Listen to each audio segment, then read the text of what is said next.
Hello again. Welcome back to the In Not Of podcast. I'm Bria, I'm your host, and for today's episode, I want to talk about ballet. The working title that I'm thinking is Life Lessons from the Ballet Studio.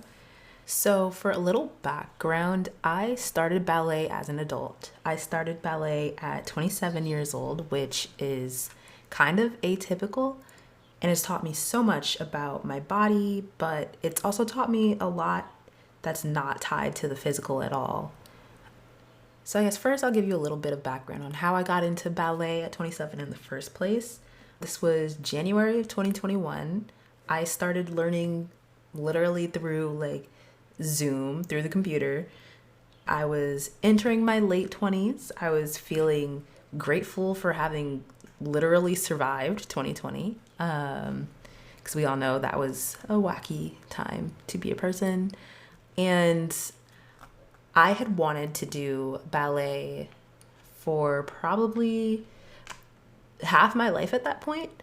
I had wanted to start around 13 or 14, but even that is considered late to start because people are like, oh, you can't make a career of it if you start at that time. You have to start when you're 3 years old, or you might as well not bother. That was the common kind of narrative around it. And as I was, entering my late 20s and trying to figure out what brings me joy, I thought, I'm just going to try this. So I started and I quickly fell in love with it. I fell in love with how it made me feel. I fell in love with the feeling of being strong and beautiful at the same time. I loved the artistry of it. I loved the music, every little movement from a tendu to a plie. And it taught me a ton that also had nothing to do with the physical. So I guess the first thing that it taught me is ballet taught me about belonging. Ballet taught me that I can and I will create space for myself and those who look like me or those who are not always included. As a Black woman, a grown Black woman starting ballet, I definitely was, a little bit apprehensive about feeling out of place or being surrounded by people who didn't look like me. I know that in some ways I've gotten used to being the only Black person in a room, especially used to being the only Black woman in a room. This was, going to take that to even more of an extreme because for the first time I was thinking about what it meant to be the only person my age in a room. Was I going to be surrounded by children? I ended up being in a lot of adult classes and actually seeing just a variety of ages and people, especially because I started in kind of a more urban city environment than where I live now. So, I'd see a 60-year-old man. I don't know if he was 60, but I assume he was at least 60. Just ride up to ballet class on his bike. I'd see, the typical teenagers you expect, but also people who could be their mothers or grandmothers, people of all ages. I'd see people of different sizes. And that was really valuable for me to experience. But it definitely was not always the case that, I was in these classes that felt like they represented the vast diversity of people out there in the world and people who enjoy the arts and people who enjoy ballet as a form of dance. That was something that I had to wrestle with for sure. I definitely probably pretty often am the only Black person in some of my ballet classes, depending on when and where I'm taking it, especially now that I have moved to a more suburban area. And I guess I'm working on feeling comfortable in my skin while still believing fervently that I want the ballet world to be more diverse. I think I have the benefit, actually, of having come to ballet as an adult, because it's a lot harder for those internalized messages about belonging or lack of belonging to negatively impact me with my, fully formed brain that's done developing, and, having been in other spaces where I knew I was underrepresented and fighting through that discomfort anyway and making myself seen and visible anyway. But it's a challenge every time you have to do it. And to be clear, we shouldn't have to do it. In an ideal world, we would feel like we belong wherever we belong. But sometimes we still have to kind of push through that discomfort. And I also recognize, a fair amount of privilege, even with the marginalized identities that I hold of being a Black woman. I am a relatively thin Black woman, and I know that body size is its own hurdle. Even the small little ways that my body deviates from the ballet norm, how do I put this? There's kind of the George Balanchine ideal, which I won't get super into, but it can be kind of a almost prepubescent look. Doesn't really lend itself very much to some of the natural curves that some of us have. And I'm not that, but I do recognize the privilege that I have of being, a woman who wears a size small, sometimes medium leotard in ballet class. The privilege of being able to easily find ballet wear that fits my body and is flattering on my body. But I'll go into one way that I have had to really make a conscious effort to fight for belonging in ballet for myself, and that is on the question of flesh tone, skin tone, ballet tights and shoes.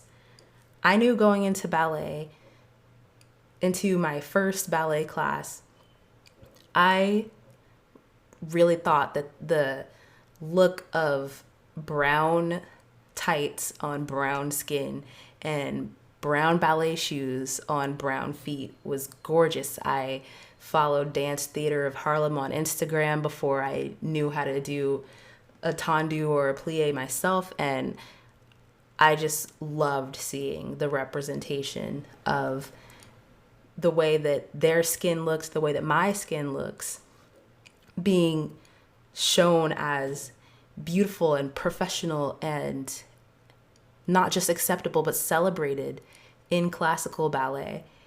And so I knew going into learning ballet, I wanted tights that matched my skin tone. I didn't want to be walking around in pink tights with my brown arms on the top. I wanted ballet flat shoes that matched my skin tone. If I had the privilege of ever being able to go on Pointe, I wanted Pointe shoes that matched my skin tone.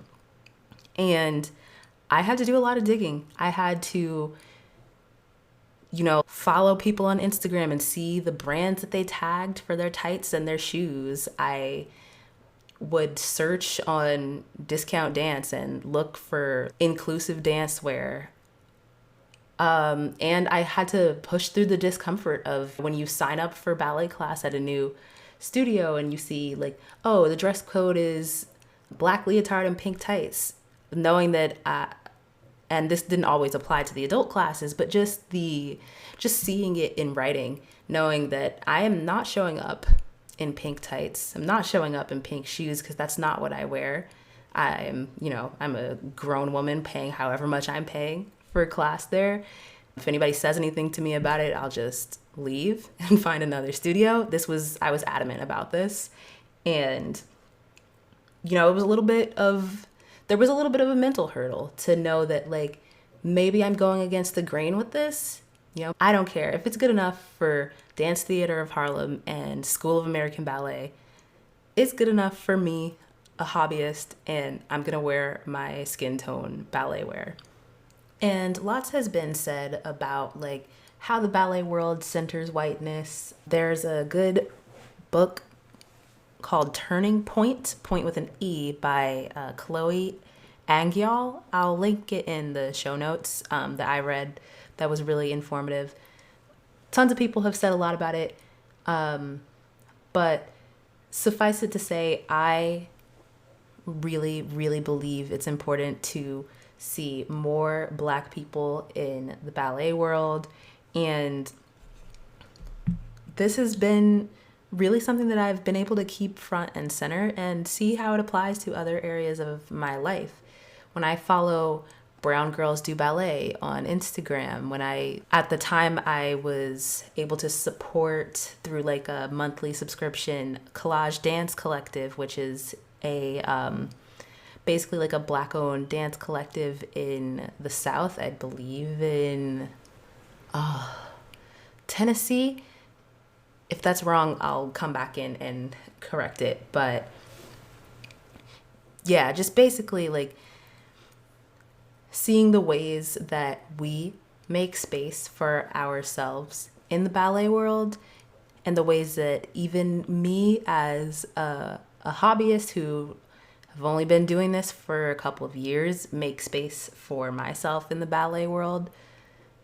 Even things as simple as trying to figure out, okay, what is a way to take the traditional ballet bun and make it work for my very thick natural hair, or figure out alternative styles. Even just simple things like that, figuring out like how does my ballet hairstyle interact with my wash day, you know? And also figure out my own like ballet class aesthetic, things like that. Ballet has really given me the opportunity to be intentional about my own belonging and about taking up my fair share of space in a world that has not always opened itself up to people who look like me. Being able to say like, I'm here and I'm gonna make space for myself. That is one really important lesson that I have learned in the ballet studio and beyond. Another thing that ballet taught me is that I can make something beautiful, and that it's okay to appreciate things because they're beautiful. I guess I'll start with that second part, but like, I think I felt a bit of shame about liking things simply because they were pretty or beautiful. And I'm not entirely sure what's behind it. I think ballet really gave me the permission to look at something and be like, hey, this is beautiful, and I like that, I appreciate that.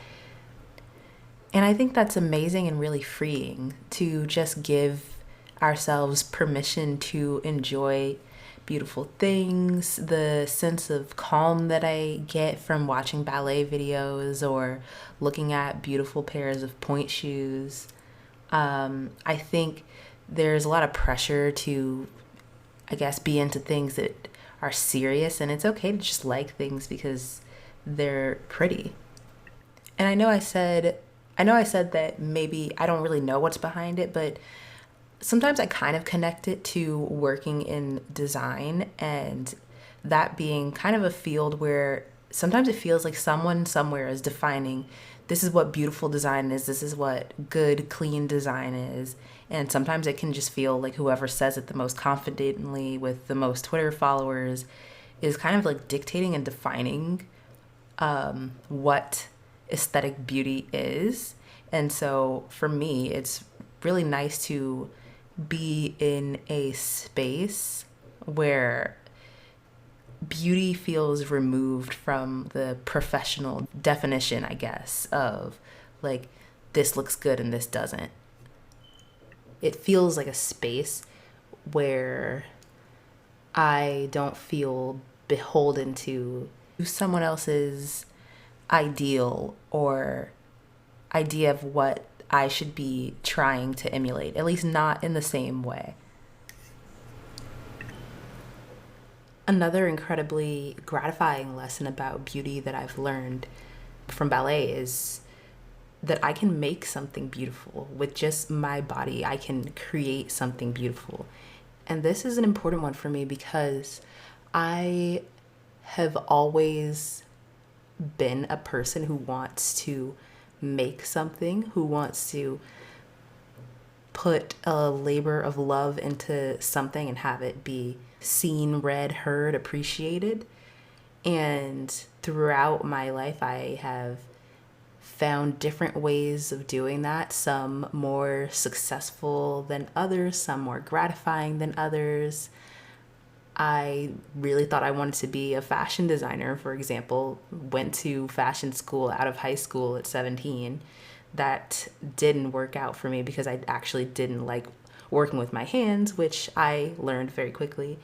But I've always really enjoyed writing. I've enjoyed finding little ways to make some kind of art, even when I haven't identified as an artist or somebody who really is like, oh, I'm really good at XYZ medium, painting or drawing, whatever it might be.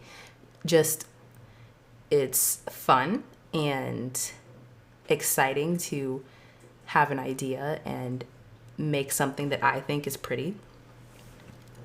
And so that's been a part of who I am for as long as I can remember, but never through dance. I've also, obviously, as many people do, found ways to express myself through my hair and makeup and fashion, the way that I dress, the way that I accessorize. That's a big thing for me. I have found ways to create my definition of beauty by decorating my body, but this ballet is the first time where I have felt the ability to create something beautiful by moving my body. That's been a really unique experience for me, actually.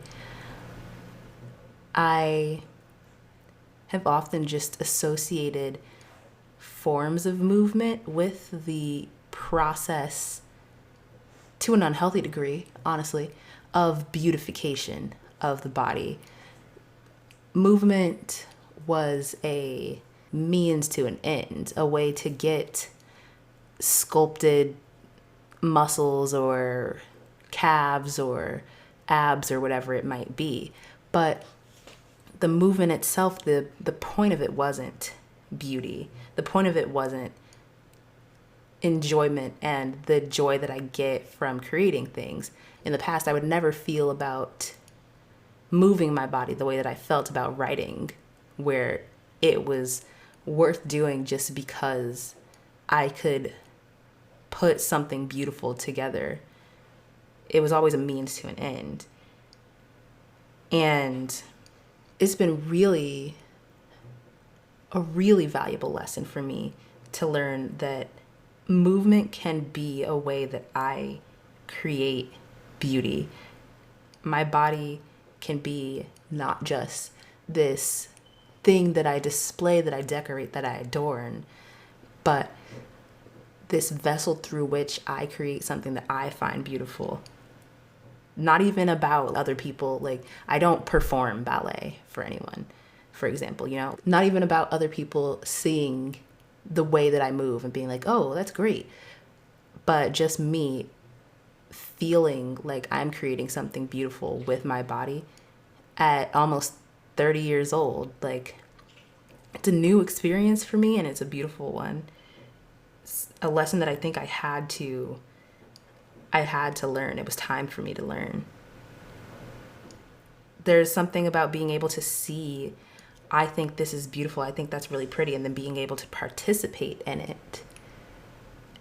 And also, by participating in it, I'm not just, like throwing my hat in the ring the way that I would be like, oh, I thought that was like a really well-written article. Maybe I should write something of my own. But like the fact that dance can be a group collective activity, the fact that I can see myself standing at the bar doing rendezvous in line with the group and appreciate in the mirrors, like, wow, this looks really pretty. And I am one of the beings creating this beauty right now. That was really exciting.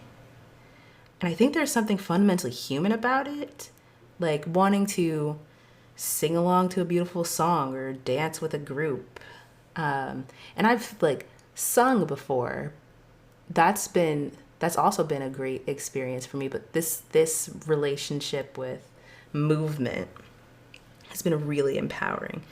There's something empowering about knowing that if I work at this, I can use my body to create these beautiful shapes and movements. I don't just have to spectate.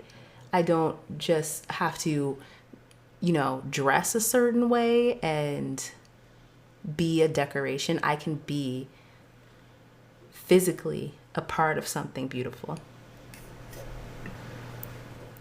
The next lesson that ballet taught me is another one that I really think it was overdue. It was time for me to learn this in my life, is I can do something for the joy of it.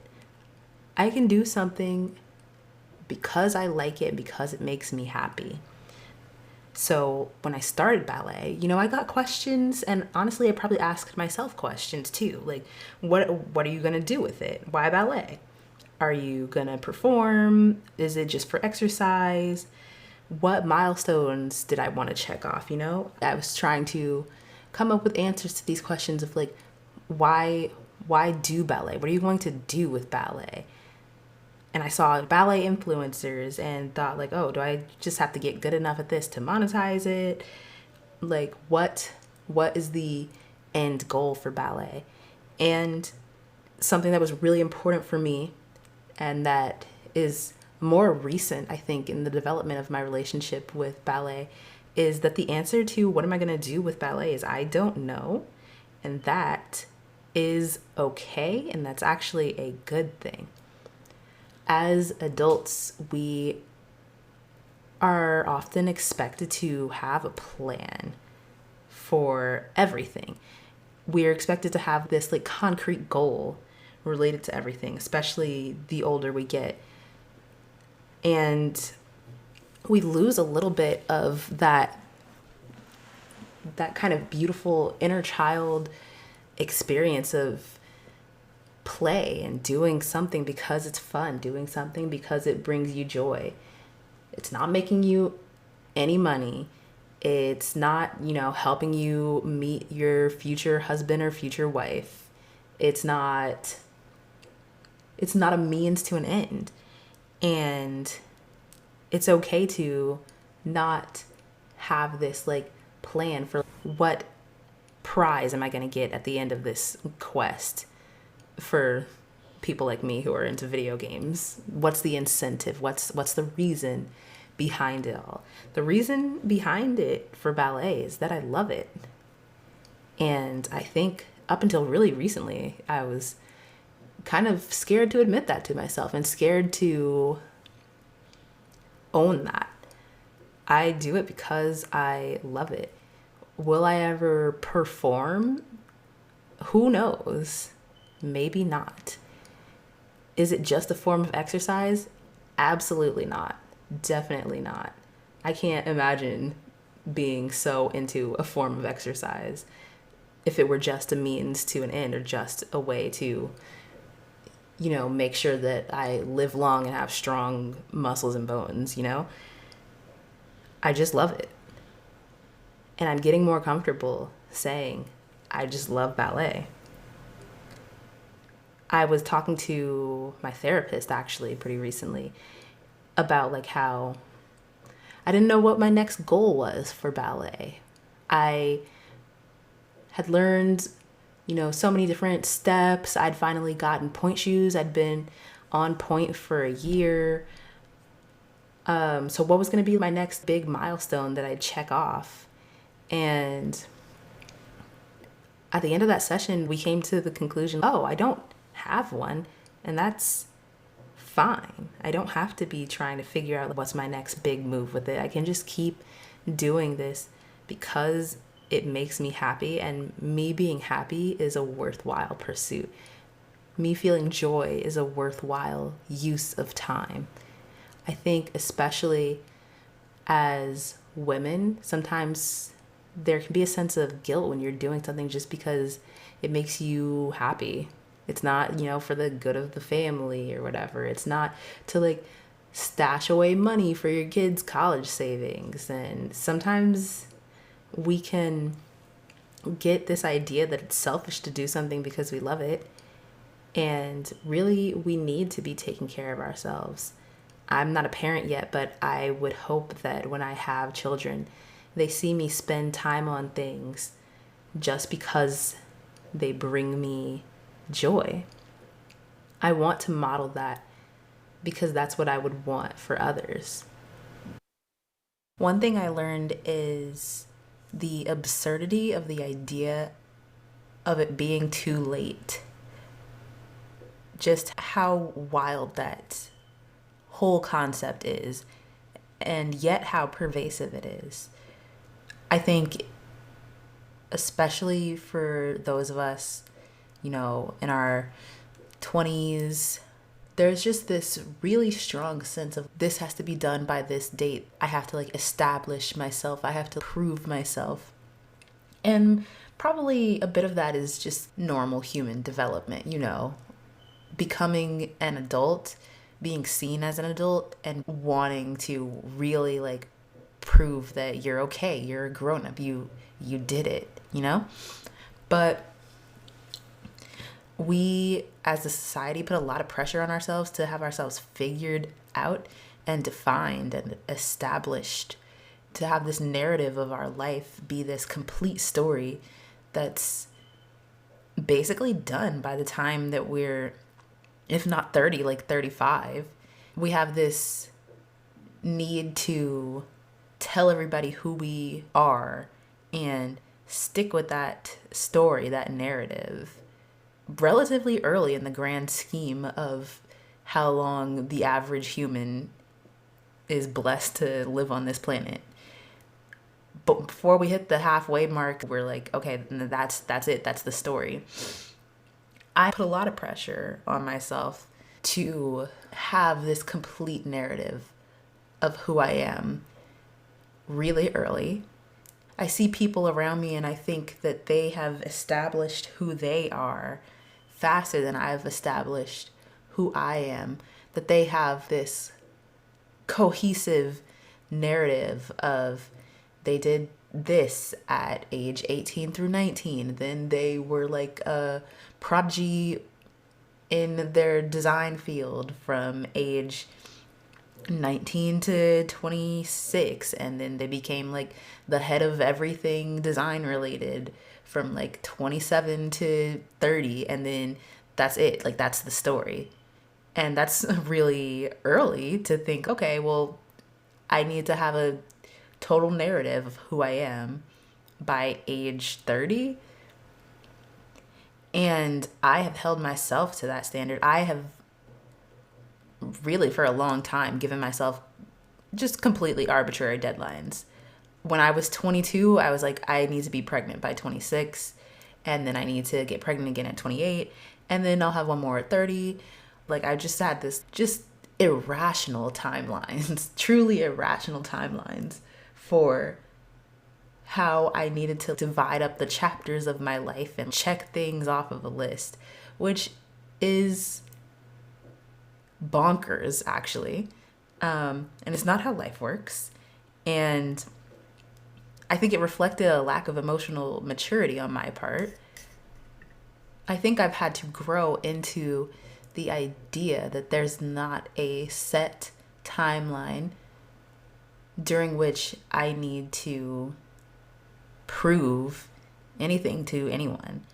I need to trust my intrinsic sense of self and what I believe is the right move for myself.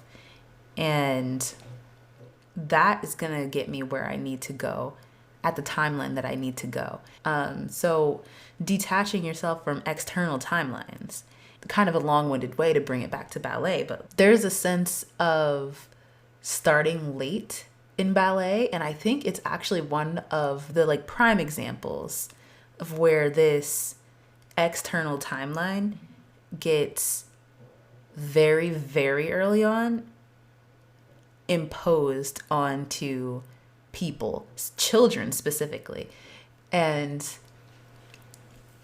I think that actually, seeing such an extreme example of the idea of it being too late or starting late kind of forced me to acknowledge the other ways in which that whole concept is absurd. You're looking at this very extreme example where someone starts ballet at 10 years old, but you're being told, like, you're gonna have to catch up with the other kids in class. You recognize how insane that sounds, right? The idea that you could start something while you're still losing baby teeth or before you've gotten your first period, but you're a late starter. That sounds bonkers. And I think that is something that when I started ballet, I was like, if even middle schoolers, 11-year-olds are considered late starters, then I'm just going to go for it. And doing that was one of the best decisions that I've made. And I think that just forced me to confront head on the absurdity of the idea of things being too late. It's not too late for you to do ballet if you have a body and you are interested in doing ballet. Period, you know? That lesson I've had to face very head on in a very immediate way. And facing it in this pretty like extreme example has allowed me to extend that grace to myself in other areas of life. I can learn something new even though it's late to learn it, you know? I can detach myself from external timelines in other ways. I got my driver's license, for example, at 17, which is the typical age to kind of do that, but I had so much anxiety about driving that I really almost never drove for almost, 9 years? And I've just been able to just give myself grace, I guess. Like, yeah, I was really afraid of doing it for almost a decade, but I do it all the time now. I do it every day now. So just one area of my life where I'm able to extend that grace to, or learning new skills at work, or even just opening myself up to the idea that I can try something new. I've been learning how to swim, and I think a part of me in the past was just like, I'll just kick this down the road, and maybe at some point, my husband will stop nagging me to learn how to swim because he'll be like, oh, she's like 102 years old. What's the point in her learning how to swim now? But I have proven to myself that I can learn things on my own timeline. I can come back to things on my own timeline. And that's been really important for me to learn. And then one of the biggest life lessons that I have learned in the ballet studio, one that I think everyone I know can use some of this in their life, I think everyone can take some value from it, is the value of having a growth mindset. This is huge, and ballet has 100% strengthened this conviction for me that it's so important to have a growth mindset.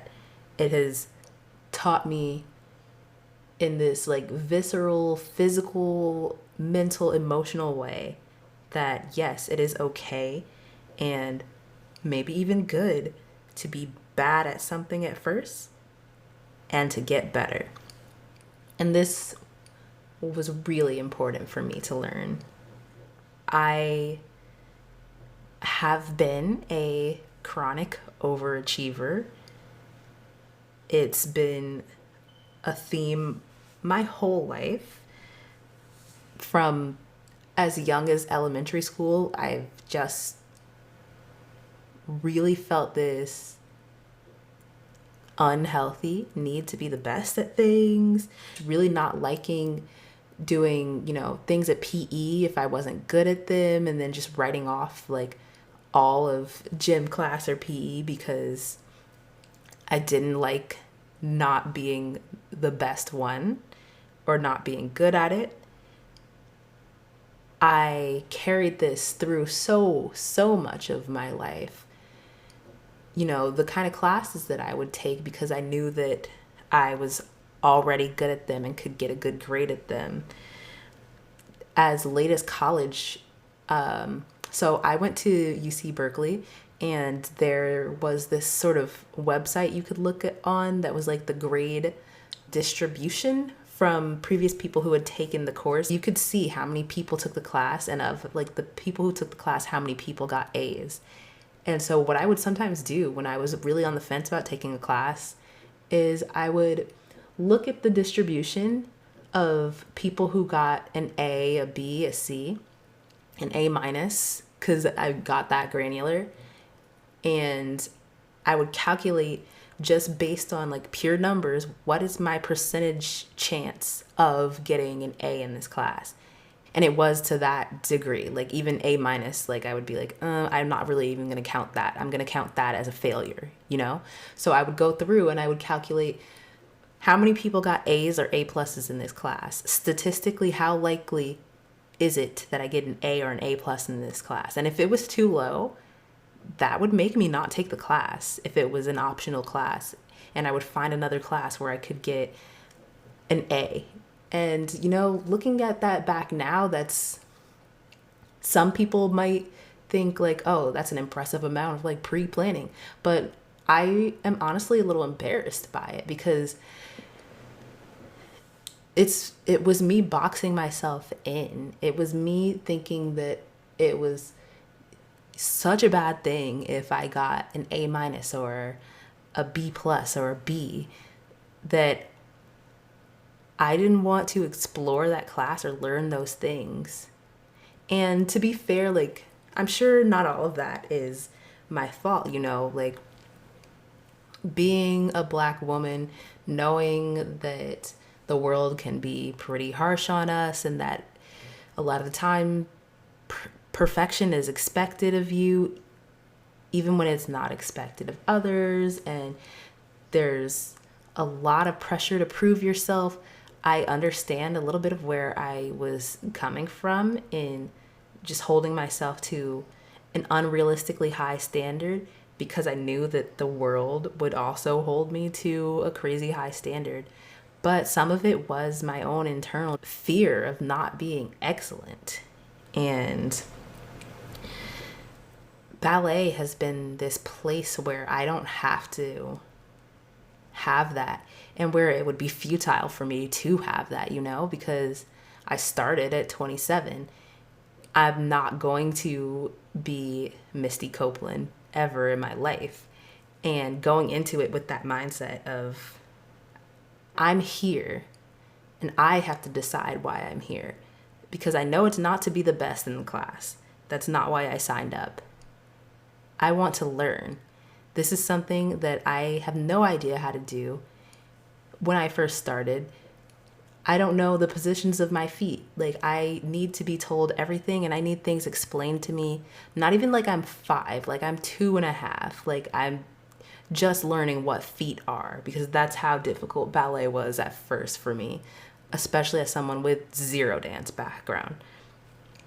And ballet has been this place where I can just be like, yo, I literally know nothing. And that's okay, because that means look how much that I have to learn. Of course, it's a good thing if I'm showing up to class and I have a ton of questions and I don't know which foot you step on first when you're doing like the pas de bourrée. I don't know whether I'm supposed to land with my left leg in fourth position. Like, I don't know these things. I'm paying money so somebody can teach me these things, you know? I have had to really embrace being bad at something at first and let go of this fear that I was carrying for so long about if I'm bad at something, that's the end of the world. That says something about my character. It means that, like, I fundamentally am just missing something that other people have. And the thing is, other people have it because they started out not knowing it and they spent the time learning it. And that's something that it seems like such a basic thing, but I had to learn it at my big age. And it just bleeds into all the other areas of my life in a good way, in a beautiful way. This growth mindset, this approaching things like a beginner and seeing that not as this setback or this bad thing about me, but instead as this huge opportunity to just keep growing and learning things and being able to do something the next week that I couldn't do before. It has forced me to get away from this mindset of I can't. Because everything in ballet, when I started out, I couldn't. And then I realized it's not about like someone else can and I can't. It's that I can't do this yet. Or to put it better, something that I apply in other areas of my life to this day and I hope to continue to apply, is getting away from saying, I can't do X. And now what I do is I try to say, I don't have the skills to do X yet. And that is such an important distinction. There's so many things in the world that I don't know how to do yet. There's so many situations that I haven't been through yet. And being able to look back and see the things in ballet where I used to be like, I can't do a pirouette. I cannot do a pirouette. And looking back and realizing I did not have the skill set yet to do a pirouette yet. And then I learned, and I did God knows how many terrible failed fall on the floor little movements until I learned. And how many more things in my life will that apply to? How many more things did I not know how to do yet until I learned how to do them? And really an offshoot of this idea of the growth mindset is starting over. A huge thing the ballet has taught me is that it is okay to try again tomorrow. It's okay to try again tomorrow. And I wouldn't be learning if I did everything perfectly the first time. It's helped me feel more okay with starting over, just even with not even necessarily starting over, but taking what I learned last time, what went well, what didn't, and applying that. I even apply this to my own mental health of, when I get lost in like a cognitive distortion or a thinking trap in a situation, I can identify the trigger or like what the thought was and think, instead of, oh, I really went off the deep end, like, oh, just had an awful day. Oh, well, I can say, next time I will use the tools that I have learned to adapt and respond differently to XYZ situation. And that's something I have to do every single ballet class is, oh, this time I was moving my arms pretty jerkily during the rond de jambe combination because I wasn't sure where they were supposed to go and I was rushing through it. And maybe I'll do it again the next time, and maybe the time after that, but I'll be aware of the thing that I'm trying to build on. I can try again the next time. I don't have to do it perfectly the first time, and I will not do it perfectly the first time. And that's okay. That means that I'm learning and I'm growing. So that's about all I have, and I hope you have your own ballet. And it doesn't have to be ballet, it doesn't have to be dance, it doesn't even have to be a form of movement. But I do hope you have your own thing that fulfills those needs for you. Something that lets you know that you belong and you can carve out belonging for yourself or others, even when it's challenging. Something that allows you to appreciate beauty and create beauty on your terms. Something you can do for the joy of it, not to make money or prove anything, but because you deserve joy in your life. Something that reminds you that it's never too late, that you can always be growing. I really hope that this very specific example from my life has takeaways that you can extend to your life. And also, if you feel so inclined, I'll include a link to my little Pointe shoe fund in the show notes if you're interested in a way to support me as I create this podcast. Pointe shoes are one of the more expensive supplies in ballet, and due to some personal things going on, they've become, pretty expensive, and I worked really hard to get on Pointe. So I've set up a little coffee link that if you're feeling giving, you can help keep me on point. Thank you so much for listening, and I'll look forward to chatting with y'all in the next episode.